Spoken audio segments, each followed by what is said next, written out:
we talk about the Indy 500 entry list, and there was a point where I'm thinking, hell yeah, we're going to get 36 cars. Yeah. Yep. The conversation has shifted. Yep. We're talking 2 3s right now. And obviously one program hasn't been announced yet that you were pretty sure, and to be honest, I was pretty sure. A lot of people within the sport were pretty sure was going to get announced. It hasn't yet. What's going on, Tony?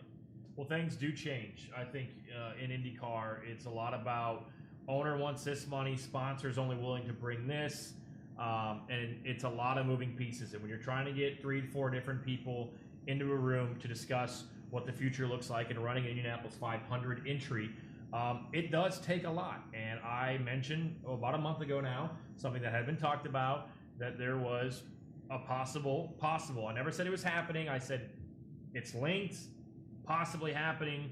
We will see. Unverified. It was unverified, but all good. I trust 100% who told me is that, we were going to have what would be a 4th entry at Ganassi with possibly Sebastian Bourdais in that car, Tom Brady, and Jimmie Johnson alongside part of the ownership with Chip Ganassi.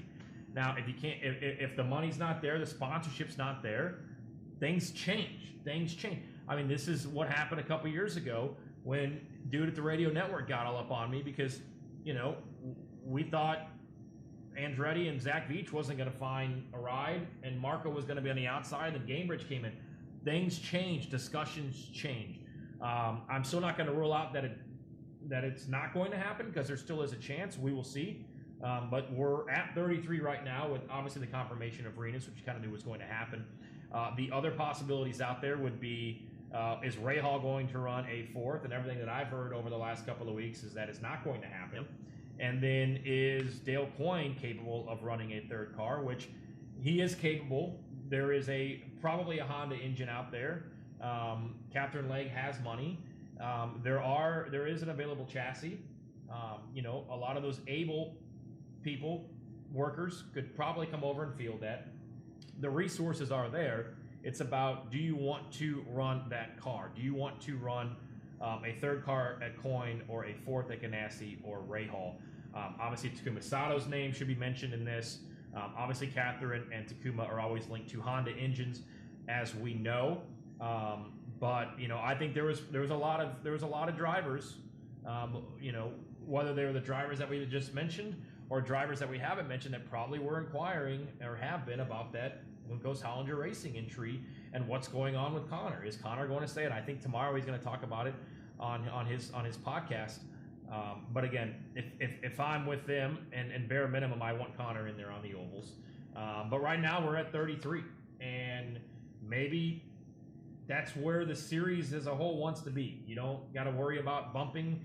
You don't got to worry about an entry being let go. I know you love bumping. I understand it. You've got to get me up on the chip here. I like bumping. I want to see a new pole record, but that's just kind of not in the cards. So we're at 33, so all the traditionalists are going to get their 33. We don't have to worry about that. And at this point, once you get to 33, these owners with these possible extra entries are going, is it worth it? I could miss the show. I could miss the show and not get that sponsorship check that I thought I was going to get. I could miss the show and have a wadded up race car at the end of that Saturday or Sunday qualifying.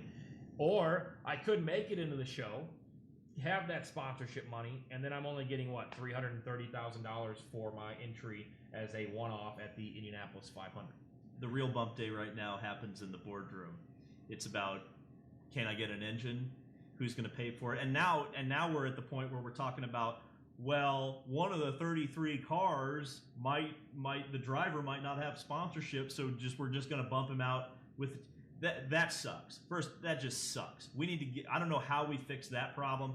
We got to fix it because, to your point, you look bump day. We need. Hold on. I'm not going to let you get off the hook about Tom Brady here. Okay. You kind of wanted to get away from it. I understand. No. But no. Here's the thing. I've been ripped for it. All these people are going to come after me. I'm going to tell you that they shouldn't rip you for that because nobody's denied it. Nobody has denied it because what I understand maybe I'm a year is too going early. on with that is that there was too high of an ask from one of the partners involved. Yep. The budget didn't line up Yep. with the expectations of what a 2-week Indy 500 program is, and that's where things have stalled. I think the real question, because I'll put it this way, I have no reason to believe that this was not something that was talked about. Yeah. Tom Brady, Jimmie Johnson, Chip Ganassi, Sebastian Bourdais. I think all of these things, and it makes a lot of sense for a lot of reasons. If you look at Sebastian Bourdais, he's one of Joda Sport's drivers. Yep. Well, the owner of Joda Sport just bought into Jimmie Johnson's NASCAR team. Sebastian Bourdais drives for Joda Sport. Tom Brady is one of the sponsors and partners at Joda Sport.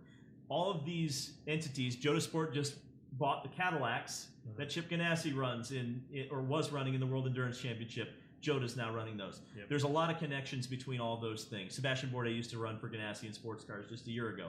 Chris Wheeler. All of these different people who are, it makes a lot of sense. It was talked about.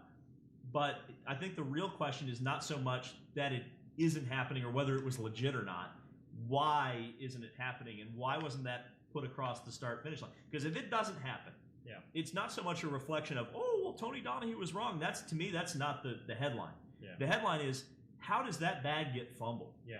How, pardon the pun. Yeah. But how do you have this broadcast partner in Fox, someone who that broadcast partner is paying $100 million a year to call football games, and you can't get him associated with one of the biggest teams in the Indianapolis 500 with Jimmie Johnson, who's a huge name. Yep. Just all these things could have lined up, and I get it.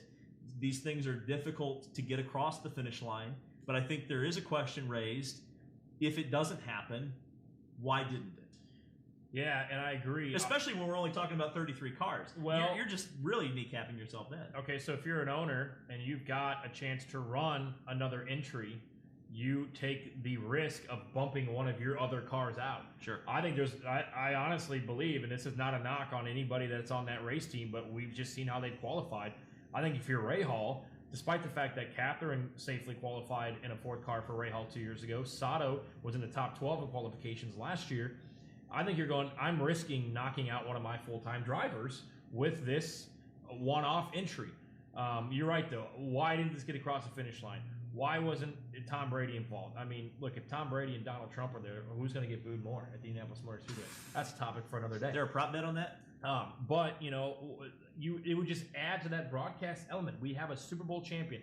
We're diehard Colts fans in this room. Besides Kyle, he's a Browns fan, so you know how much disappointment he is in the NFL world. Not that thanks, man. He's not a disappointment to us, but a disappointment thanks, to his man. fandom is. Thanks.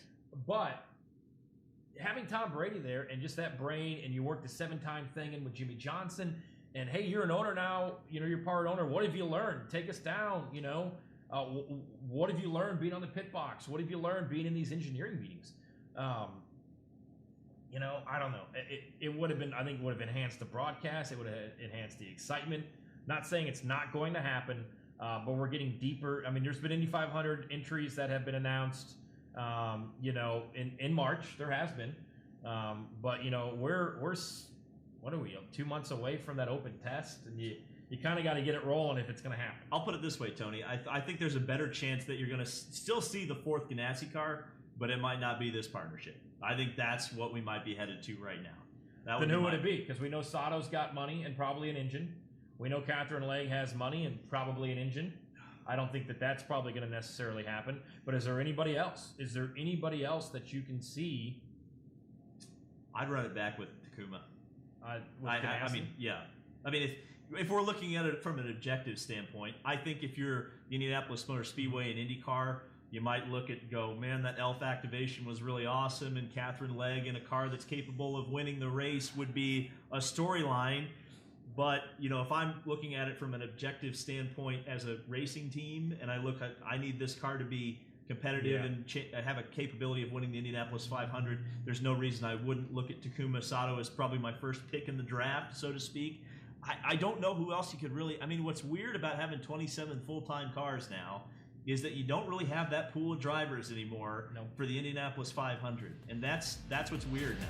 We hope you enjoyed that clip from our new show, Unverified. Every Tuesday at 8 p.m., you can join us live over on the Unverified channel. Click the link on the screen or down in the description below to join in some great conversations about IndyCar, the Indianapolis 500, and motorsports throughout the world.